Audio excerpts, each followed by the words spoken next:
Bienvenidos, compañeros y compañeras, a una nueva edición de entrevista aquí en el canal de periodismo alternativo La Pirinaica. Como sabéis, en este espacio tratamos de mostrar realidades que muchas veces desde los medios hegemónicos occidentales pues se transgiversan o se falsifican, se niegan, bueno, se ignoran muchas veces, y lo que tratamos es de, con la ayuda de los amigos, de los expertos, de los camaradas que tenemos de todas partes del globo, pues tratar de poner luz a todas aquellas cuestiones que desde los medios hegemónicos pues se intenta, como decía, pues minimizar o directamente se manipula o no se toca, ¿no?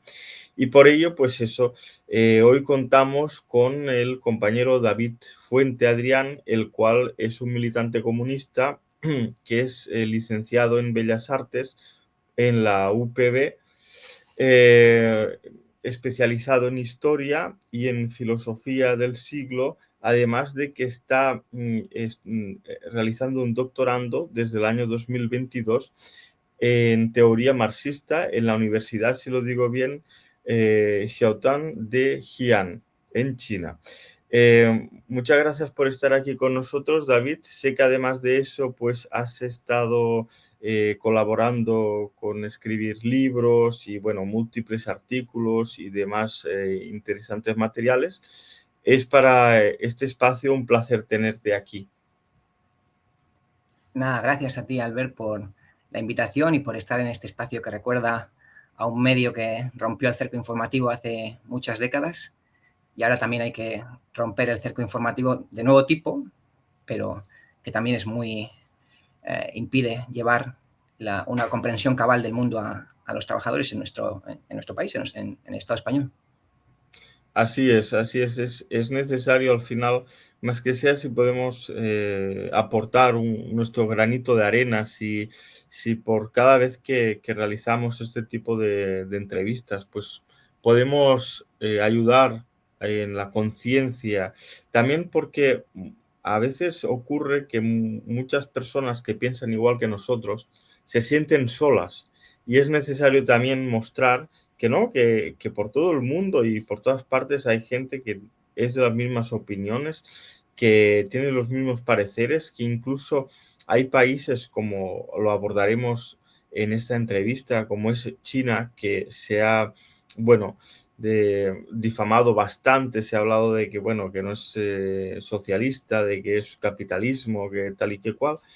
Y yo creo que será muy interesante para comprender que alternativas al sistema actual neoliberal capitalista, pues son reales, existen.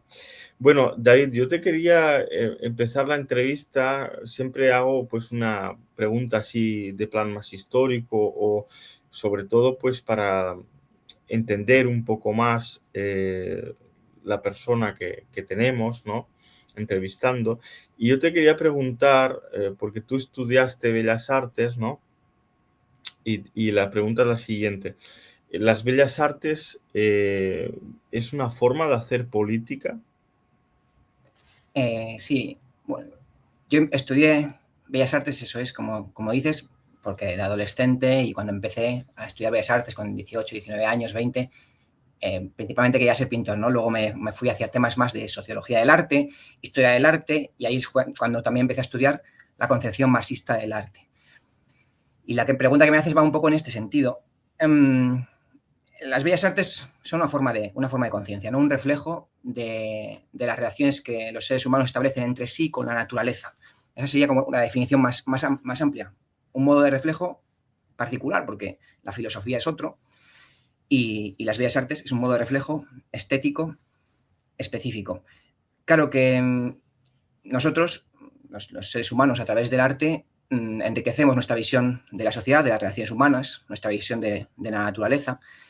Y entonces, en la medida en que el arte contribuye a esclarecer la esencia de una formación social o de unos conflictos y unos procesos históricos pasados o en curso, y que entonces nutre la conciencia de los trabajadores o la vela, la oculta, ¿no? Les impide comprender esos procesos en los que están inmersos o que han sido de un pasado reciente o relativamente reciente, que ha forjado el presente actual, pues en esa medida las obras de arte, la producción artística, bueno, desde la novela hasta el cine, como todo el mundo evidentemente sabe y conoce, ¿no? Desde Hollywood hasta el cine soviético, y todo el mundo tiene en mente películas y libros y poemas que le han ayudado a esclarecer aspectos más o menos directamente políticos, o por lo menos relativos a conflictos sociales, a luchas. Ahí está pues toda la poesía de Miguel Hernández, ¿no? Y mucha poesía también de Machado, por ejemplo. Pues evidentemente que puede jugar un papel, el arte puede jugar un papel político en este sentido, en el sentido de trasladar, y bueno, lo que más nos interesa por nuestra parte, ¿no? Trasladar a los trabajadores una conciencia más clara de el curso histórico en el que se encuentran y el desenvolvimiento necesario que tiene que tener este mundo, el mundo predominantemente capitalista, hacia una formación socialista, hacia la revolución socialista.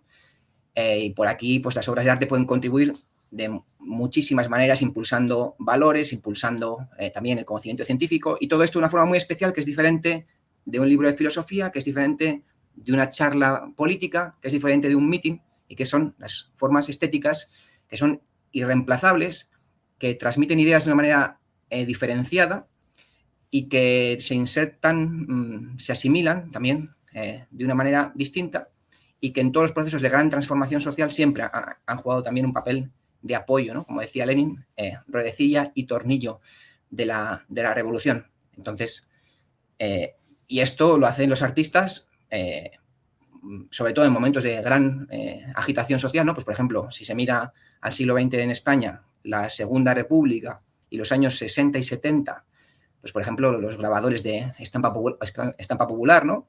En España, que a su vez están inspirados en el taller de gráfica popular de México. Ya sabemos que el producto artístico de la Revolución Mexicana más inmediato fue, por un lado, el muralismo mexicano, las paredes, y por otro lado, la gráfica, o sea, la elaboración de grabados muy fácilmente reproducibles y muy baratos, ¿no? Entonces, eso, en momentos de gran movilización social, más trabajadores, más artistas se ven atraídos a una producción artística que esclarezca estos conflictos y estas disputas. En momentos de baja movilización obrera y popular, son menos los artistas que aguantan en esta línea, y además menos los que tienen incluso capacidad económica de sostenerse, porque es muy difícil sostenerse como artista, como un artista realista, fiel a la tarea histórica de la clase obrera en un contexto capitalista, ¿no?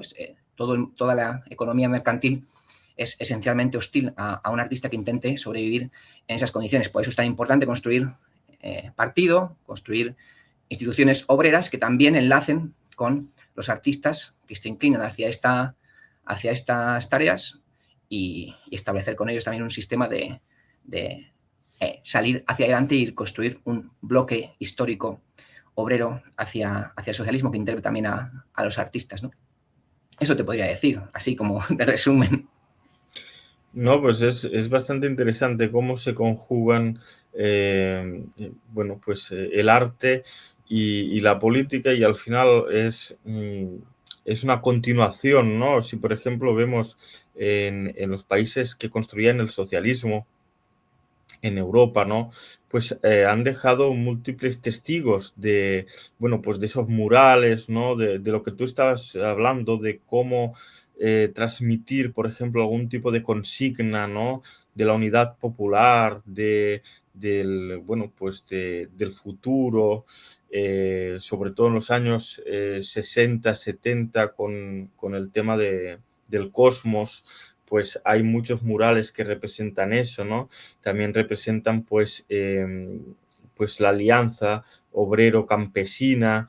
Además, hay muchas cuestiones que son verdad de ese arte, y que además también los imperialistas eso también lo han utilizado bastante a su favor, ¿no? Para controlar las mentes, para poder llegar a públicos mayores. O sea, muchas veces vemos cómo se han apropiado de ese arte socialista para poder vender sus ideas, ¿no? Para poder vender sus ideas que van en contra de todo ello. David, yo te quería preguntar porque llama mucho la atención que tú desde el año 2022 estás en la República Popular China realizando un doctorando en teoría marxista. Y la atención la llama porque, claro, tú sabes que se dice mucho sobre China, de que si es un país que ha roto todo su historia con el socialismo, de que ahí pues es un capitalismo salvaje, peor incluso que en Estados Unidos. Bueno, se hablan muchas cosas, ¿no? A veces desde el desconocimiento, a veces con conocimiento de causa, pero con intención de provocar, bueno, por reacciones adversas, ¿no? Etcétera. Yo te quería preguntar, primero, ¿qué te impulsó a ir a China, tan lejos de tu casa, ¿no? ¿Qué te impulsó a ir a China a estudiar? Eh, y además de todo ello, ¿cómo ves el día a día en China si se asemeja a lo que muchas veces se dice desde los medios occidentales y, bueno, desde la propaganda y demás? ¿O por el contrario, es todo, bueno, pues es todo diferente? ¿Cómo tú ves el día a día y qué es lo que te impulsó? Y bueno, pues explícanos un poco más este tema de tus estudios que estás cursando allá. Pues lo que me impulsó a venir a hacer un doctorado, bueno, yo quería hacer un doctorado cuando terminé mi máster en México en sociología con una tesis sobre una generación de artistas que siguieron a los muralistas mexicanos. Quería hacer un doctorado, no lo quería hacer de manera inmediata, esperé un tiempo, estuve con otra beca de investigación y cuando vi que había la opción de venir a estudiar un doctorado en teoría marxista, en concreto, ¿no? A China, a la principal potencia socialista actual y pronto va a ser la principal potencia en general, también en comparación con los países capitalistas, pues venir aquí a estudiar marxismo y ver cómo era ese ajetreo de construcción específico, que engarza con una cultura milenaria, ¿no? que tiene una riqueza en todos los niveles, filosófico, estético, enorme. Pues me parecía que era como una especie de, bueno, una cosa de ensueño, ¿no? Ideal. Y como además yo, mis maestros, los que venían siendo mis maestros en cuestiones de marxismo, pues por ejemplo José Antonio Ejido, Antoni Puig o Manuel Monleón, son personas que nunca han renunciado ni a la Unión Soviética ni a la construcción de China posterior a 1978, o como por ejemplo Domenico Losurdo, ¿no? el filósofo, el difunto filósofo y comunista italiano, que tiene un libro muy bueno sobre Stalin, historia de una leyenda negra, y también libros sobre el proceso socialista posterior a 1978 en China, ¿no? Sin renegar de él. Pues yo vine aquí con la idea de comprender más este proceso tan complejo que está llevando a la modernización a más de 1.400 millones de personas, que lo lleva haciendo ya desde varias décadas y que supone el mayor proceso de modernización de la historia y que entonces esto tiene un interés, yo creo, mayúsculo. Esto es al mismo tiempo un laboratorio teórico y con una serie también de ensayos prácticos continuos en diferentes lugares del país, con diferentes condiciones, ¿no? Rurales, aquí hay de todo, tienes desde las ciudades hipermodernas hasta pueblos muy pequeños en la montaña, ¿no? China es un continente, es como toda Europa en territorio. Entonces, ¿cómo no puede interesar a un comunista el proceso chino, ¿no? Y esa fue la motivación y por eso vine desde el 2022 y aquí estoy en la Universidad de Yaotong de Xi'an, en la ciudad de los guerreros de terracota, que fue capital del Imperio Chino durante 13 dinastías hasta la dinastía Tang, o sea, hasta finales del primer milenio, hasta el año 900 por ahí, 800 y pico. Y aquí estoy en una escuela de marxismo como decenas, cientos que hay en el país, y ayer tuve una reunión con la directora de investigación y los compañeros y pues un compañero está haciendo una investigación sobre el capital público chino y la diferencia que hay entre el capital público chino y el capital privado de los países capitalistas. O sea, aquí hay un montón de jóvenes de entre 25 y 35 años haciendo tesis de doctorado, vinculados a las necesidades del desarrollo de China y discutiendo desde la obra de Marx y Engels hasta el pensamiento Xi Jinping de manera integrada, analizando lo que ocurre en Europa, lo que ocurre en Estados Unidos, conociendo también, analizando la historia de los países socialistas con sus aciertos y sus errores y tratando de aprender de todo eso para continuar llevando a China hacia adelante. Entonces, esto es un laboratorio intensísimo donde trabajan 1.400 millones de personas y con un partido comunista de 105 millones de integrantes.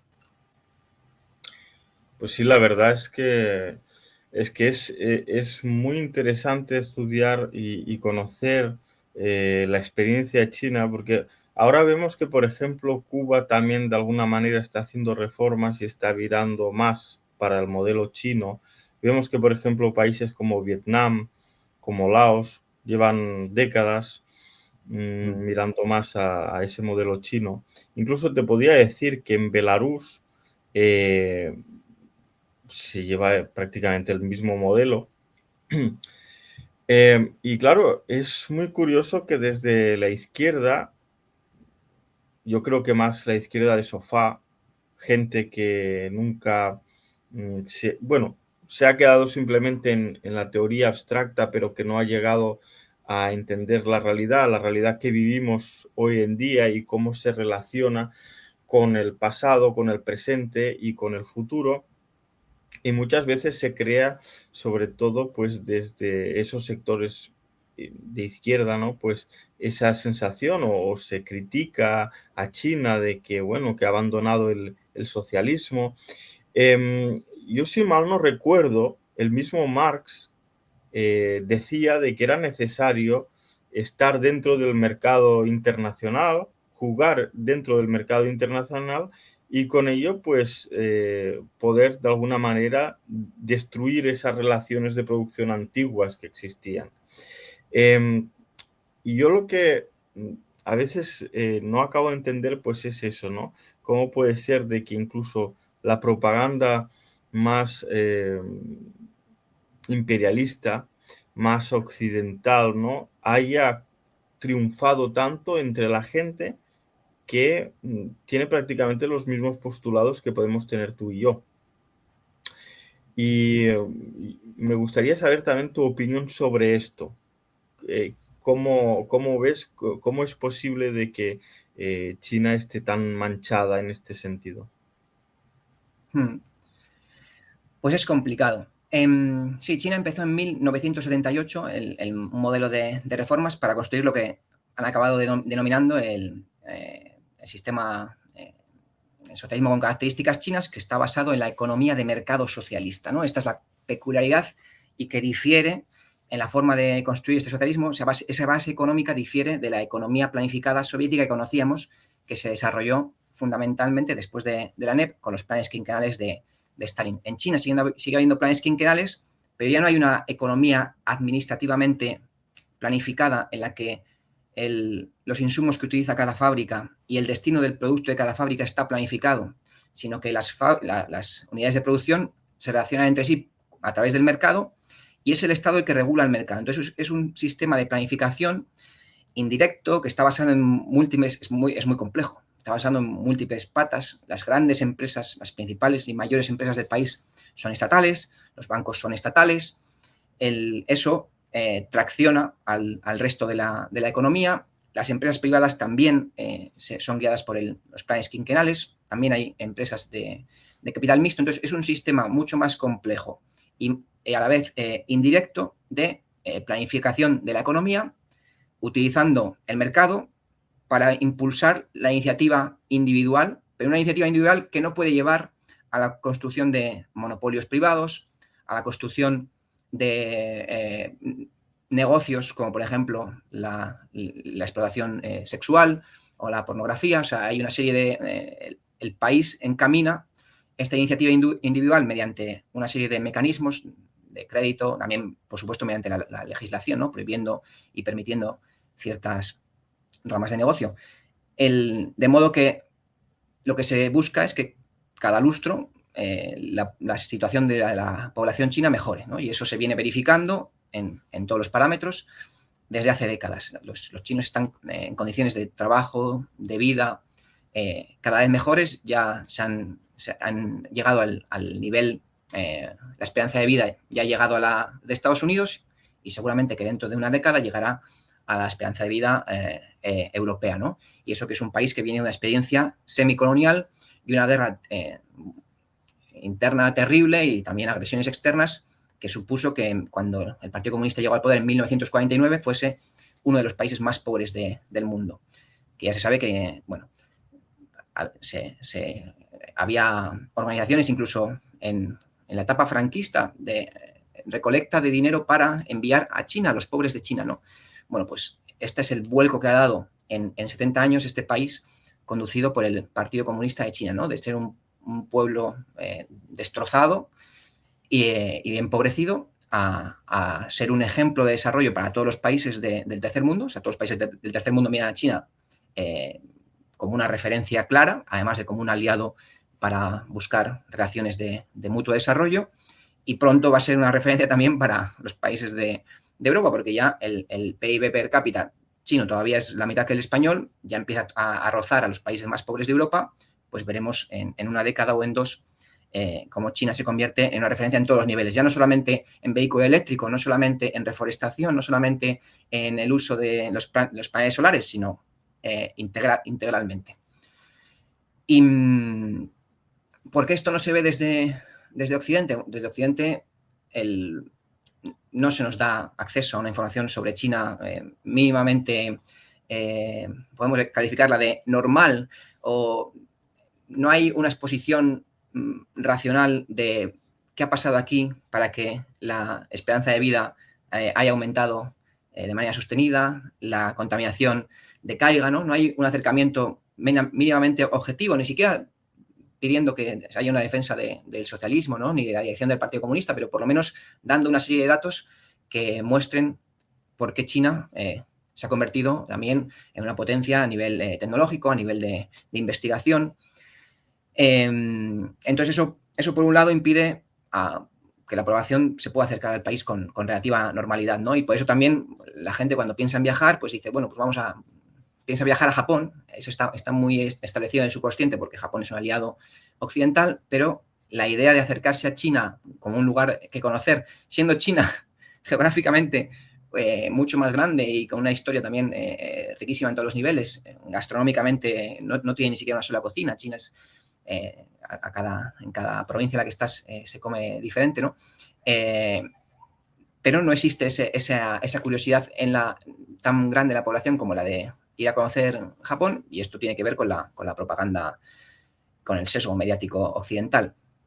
Y luego ocurren las organizaciones comunistas, pues a veces hay una tendencia doctrinaria en la que nos quedamos solamente con la experiencia soviética, que fue muy importante, que es sobre la base sobre la que se levanta la República Popular de China y sobre la que se sostiene, porque China sacó lecciones del surgimiento de la URSS, del desarrollo de la URSS, de las mejoras en la URSS y de la destrucción de la URSS. De ahí también aprendió y sabía que había que mantener el Partido Comunista como el centro, el baluarte máximo para mantener la construcción socialista. Si ese Partido Comunista degenera y se empieza a sumar a él personas que no quieren construir el socialismo, incluso esas personas escalan en la jerarquía del Partido Comunista, todo el proyecto socialista se puede, de hecho, ya se ha venido abajo en una ocasión, ¿no?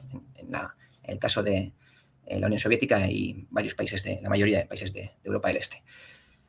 Así que, claro, si por un lado hay un bloqueo informativo y por otro lado hay organizaciones que están muy apegadas a la experiencia de algunos pocos países y no quieren tomar en cuenta las dificultades que atravesó, por ejemplo, la situación en la que se veía la República Popular China en 1978 y que hacen a un lado el desarrollo de la calidad de vida del pueblo chino desde el 78 hasta la actualidad, pues impide que los comunistas en España se apropien más rápidamente de toda esta experiencia y la asimilen y comprendan por qué Vietnam ha hecho algo parecido, por qué Laos ha hecho algo parecido, por qué Cuba está planteando unas reformas que también guardan relación. Esto no es casual, todo esto tiene que ver con necesidad histórica para que estos países socialistas sigan siendo cada vez más fuertes. Todos estos países en los años 90 estaban en una situación mucho más débil, incluso en China había cientos de millones de personas bajo la pobreza extrema, cosa que se ha erradicado hace un lustro, ¿no? Entonces, todo esto hay que tener en cuenta. Hay que tener en cuenta el movimiento real que supera el estado de cosas, ¿no? Eso es el comunismo. Entonces hay que estar más apegados a la práctica y menos a la teoría que se elaboró en un momento dado y que era acertada para un momento dado y que fue una etapa de desarrollo del socialismo, pero no es la única ni es universal, y solamente permite entender algunos aspectos del desarrollo del socialismo, pero el desarrollo del socialismo es mucho más complejo y conviene estudiar a los diferentes países que están en ello. Es que precisamente, David, yo quería también lanzar una pregunta a todos aquellos que nos están viendo, que pueden tener recelo sobre China o pueden tener sus dudas, sus preguntas y demás. Y es que hay que entender una cosa, es que como tú muy bien decías, en los 90 desaparece la URSS. Y no solamente la URSS, desaparecen prácticamente, bueno, todos los países socialistas en Europa. Y se empiezan a atacar los países que construían el socialismo en África. Lo vemos, por ejemplo, en Libia, que acabaron de destruirlo en la guerra civil en el año 2011, ¿no? Vemos cómo desmembraron y destruyeron Yugoslavia. Todo ese proceso, ¿no? Cómo el imperialismo se alzó dominante. Y hay que entender que en ese momento, cuando cae el socialismo en los países de Europa, o sea, todas las organizaciones de comercio que existían en esos países, que comerciaban con China, que China comerciaba con esos países, todo eso se rompe. Hay que entender que China es un país con más de 1.000 millones de personas que hay que alimentarlas y que esa ha sido siempre la tarea del Partido Comunista Chino y cómo lo han hecho. O sea, hay que entender la realidad, lo que tú dices, la situación que se encontraba el país de pasar a ser un país semicolonial, una colonia de Japón anteriormente de los países de los británicos y de otros estados, ¿no? Cómo pasó todo ese proceso sin ser un país capitalista, ¿no? Pasar de un país que era algo semifeudal, una colonia, a pasar a ser una potencia, a pasar a ser prácticamente, pues en muy poco, ser la primera potencia en el mundo. Y esa es la tarea en gran medida del partido, de los planes que tú decías, la planificación, los planes quinquenales, que por ejemplo en Belarus también se realizan esos planes quinquenales porque son la base, es algo necesario, es como el agua. Si no planificas, si no sabes cómo se va a organizar el país durante los próximos 5 años, 10 años o lo que sea, ¿cómo puedes entonces saber en qué situación vas a estar en el futuro y cómo tienes que trabajar para llegar allá, ¿no? Es una cosa elemental, una cosa muy básica. Y me gustaría hacer a todas estas personas, pues, esa reflexión, ¿no? Que se pregunten cómo, si China es tan malvada, si China más que malvada se ha vuelto 100% capitalista, es un país neoliberal, ¿cómo es posible que en un lustro, como tú decías, hayan erradicado la pobreza extrema, estén dando de comer a tantos millones de chinos porque es el país más poblado del mundo, que se dice muy rápido? Y bueno, que se hagan esas preguntas. Yo creo que la respuesta es muy esclarecedora.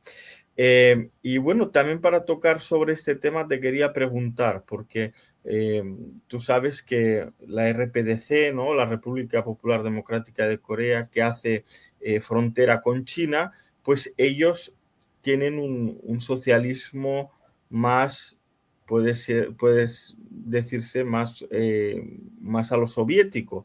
Yo te quería preguntar qué diferencias más grandes, más sustanciales existen entre la RPDC y la República Popular China. Sí, pues yo creo que la diferencia fundamental es esa, ¿no? La República Popular Democrática de Corea no ha realizado una economía de mercado socialista ni una serie de reformas equivalentes a las de Vietnam o las de Laos. Y también es cierto que hay una diferencia teórica sustancial, que es, ya sabéis que China se sigue basando en el marxismo-leninismo, esa es la base teórica de China. Esa base teórica se le suma el pensamiento Mao Zedong, que es la aplicación del marxismo-leninismo a la realidad china, y después la teoría de Deng Xiaoping, que es en la que se basa la reforma de 1978, y luego otra serie de aportaciones hasta llegar al pensamiento Xi Jinping, ¿no? Todo ello se enmarca dentro de la teoría marxista.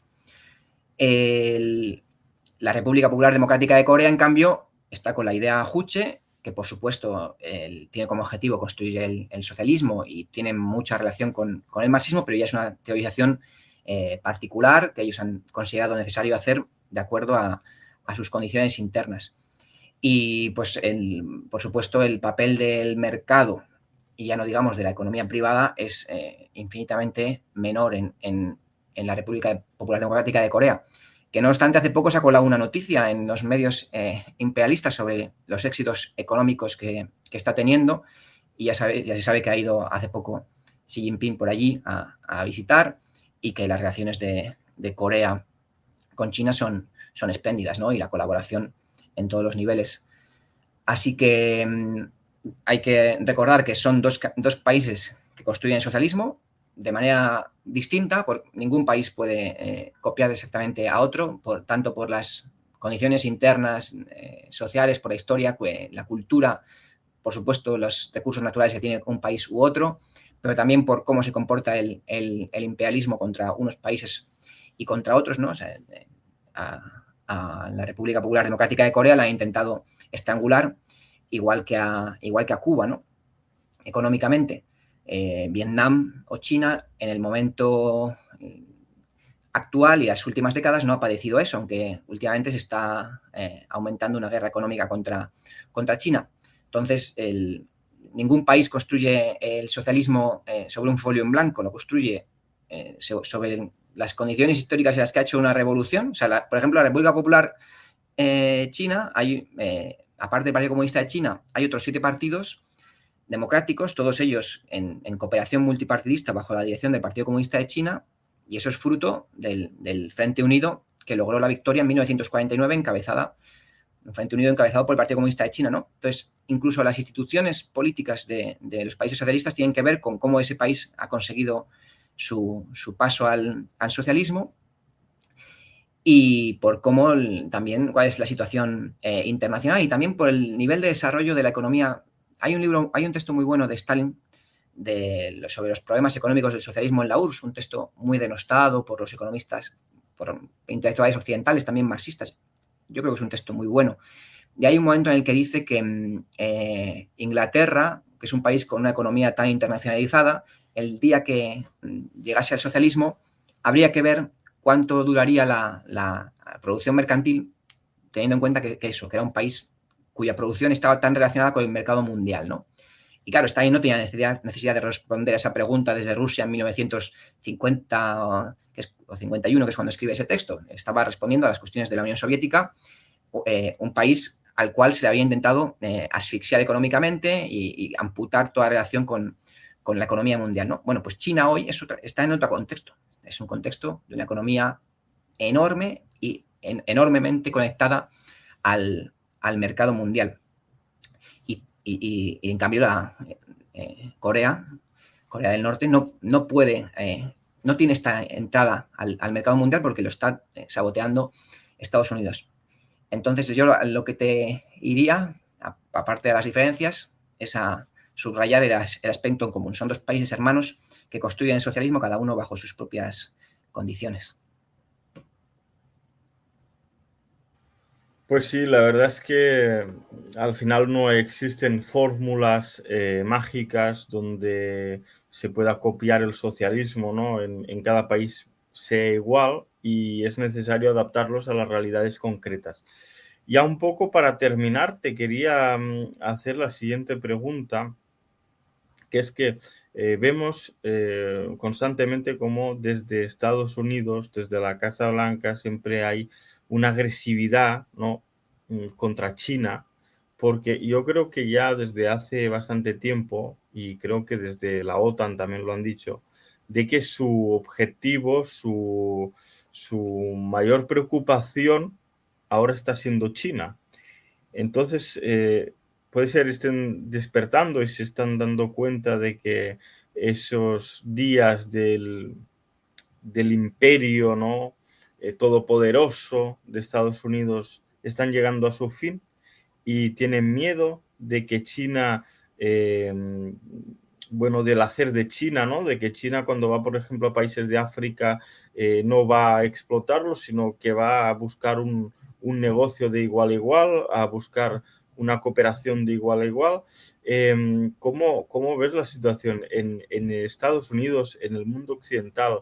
¿Aún no están entendiendo la filosofía china y por eso le tienen tanto miedo?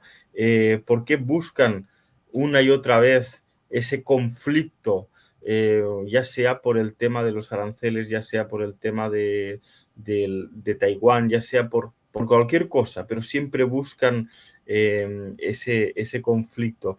Eh, ¿Cómo lo ves? Por cierto, antes, para que no quedase incompleta la respuesta anterior, te quería recordar una cosa, que es, por no caer en un criterio particularista de que todo país socialista es diferente, también hay unas esencias comunes. O sea, la dictadura del proletariado es una cosa que nos la enseñó la URSS, nos la enseña China y nos la enseñan los países socialistas. Es una necesidad ineludible de la construcción del socialismo. Lo digo porque en Occidente hay una tendencia desde el oportunismo de finales del siglo XIX a olvidarse de esta categoría, y esta es una categoría universal para la etapa inmediatamente posterior a la toma del poder, ¿no? O en la que se basa la toma del poder, en la dictadura del proletariado. Y la dirección del Partido Comunista también es una tarea, una función necesaria, se llama Partido Comunista, se llama Partido del Trabajo, necesaria en la construcción del socialismo e ineludible. Haya o no haya cooperación multipartidista bajo el liderazgo de un partido, o sea un modelo unipartidista, como el de Cuba, pero esa necesidad de Partido Comunista. Entonces, esto lo digo para que, bueno, desde Occidente lo que tenemos que estar es, pues vamos a construir estas herramientas necesarias, ¿no? Partido Comunista con vista a la toma del poder y la construcción de la dictadura del proletariado en los países de Occidente, ¿no? Y luego, a nivel concreto, por supuesto que hay otra cuestión esencial, que es que los principales medios de producción sean públicos. Esas son cuestiones comunes a todos los países socialistas. Luego, a nivel concreto, a nivel de otra serie de detalles, cada uno avanza en función de las circunstancias específicas. Y lo de China, ¿por qué Estados Unidos, este viraje contra China, que ya viene desde la época de Obama? Pues ya sabes, bueno, tú lo sabes muy bien, los países socialistas siempre han buscado la emulación pacífica, la coexistencia pacífica y la mejora del socialismo, también aprendiendo y del desarrollo tecnológico de los países capitalistas, ¿no? No han planteado que su deseo sea construir un mundo socialista sobre la base de la conquista de los países socialistas sobre los países capitalistas, sino que los países socialistas siempre han deseado desarrollarse en condiciones de paz. Y esto es lo que casi nunca les ha dejado hacer el imperialismo, ¿no? El imperialismo siempre ha estado tratando de plantear que los países socialistas son una amenaza, cuando nunca lo han sido. O sea, la Unión Soviética nunca se iba a lanzar a conquistar Europa, como se planteó para organizar la OTAN. Y como lo demuestra que cuando cayó, la OTAN no desapareció, sino que se siguió expandiendo, ¿no? Y con China ocurre lo mismo. Claro, el socialismo es un sistema socioeconómico más avanzado que el capitalismo y más capaz de desarrollarse a una velocidad mayor. Total, que en condiciones de coexistencia pacífica, en cuestión de 1, 2, 3, 5 décadas, los países socialistas terminan sobrepasando a los países capitalistas. Y entonces esto es lo que Estados Unidos no puede consentir, no quiere consentir. La economía estadounidense lleva perdiendo peso en la economía mundial desde hace décadas. Han surgido no solamente China, ¿no?, sino también otros países del tercer mundo, como la India, países capitalistas, o como Rusia, que Rusia estuvo en una situación de semicolonia, ¿no?, cuando fue destruida la Unión Soviética durante los años 90. Entonces, Estados Unidos quiere disciplinar a este mundo naciente, este mundo que se ha denominado multipolar, en oposición a ese mundo unipolar que Estados Unidos siempre deseó y nunca consiguió. Porque el mundo unipolar, que lo más próximo que estuvo fue durante los años 90, siempre resistió Corea y siempre estuvo lo que llamaba el eje del mal, ¿no? Que llamaba Bush, ¿no? Nunca consiguieron el mundo multipolar y cada vez está más lejos de conseguirlo.